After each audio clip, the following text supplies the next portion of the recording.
On écoute. L'incident qui a poussé Donald Trump à suspendre son opération Projet Liberté dans le détroit d'Ormuz. Un navire français affecté par l'armateur CMA-CGM, battant pavillon maltais, a été touché hier soir, probablement par un tir de missile iranien au large des Émirats Arabes Unis. Alors, ce que l'on sait, c'est que ce cargo de CMA-CGM a été frappé alors qu'il traversait le détroit d'Ormuz. D'après les dernières informations du Parisien, il a été visé 2 heures après avoir franchi le détroit d'Ormuz et il aurait été escorté par la marine américaine. Car comme vous le disiez, il y a ce projet Liberté qui a été mis en place par Donald Trump depuis maintenant 2 jours. Ce cargo de CMA-CGM qui a été frappé, vous le disiez, par un missile de croisière sûrement. Il a fait des dommages sur le navire mais aussi des blessés qui ont été évacués, qui ont actuellement recours à des soins. En tout cas, Donald Trump, lui, a préféré suspendre ce projet Liberté, une décision qui a été félicitée par le Premier ministre pakistanais qui a dit avoir bon espoir au vu de la dynamique dans le détroit. Je vous avais dit le week-end dernier, avant le début de son opération Liberté, que ce serait un échec.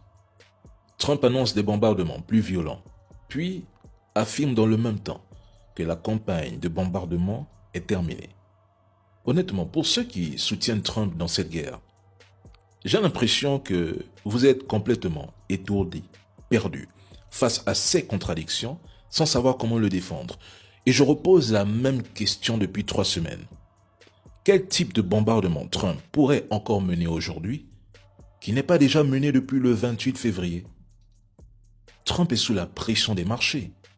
Il a mal évalué les capacités militaires dans cette guerre, notamment ses stocks de munitions et d'intercepteurs. Et une guerre qui s'éternise en année électorale devient un risque politique majeur pour lui. Trump a besoin d'une porte de sortie, mais la question centrale reste entière.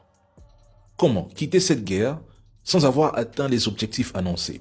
Comment expliquer aux Américains les milliards dépensés, les soldats américains éliminés, les 16 bases militaires endommagées sans résultat stratégique clair?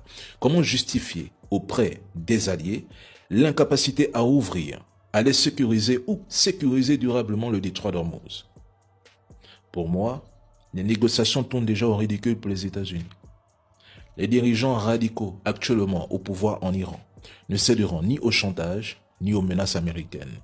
Maintenant, on parle de 2 destroyers américains ayant traversé le détroit.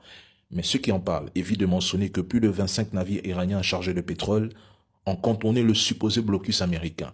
Lundi, le jour de la fameuse opération américaine Liberté, un navire iranien transportant du pétrole iranien a également réussi à contourner le blocus. Qui en parle? Il faut arrêter de prendre pour argent comptant les récits de certains médias occidentaux. Mieux vaut s'appuyer sur les applications officielles de navigation maritime.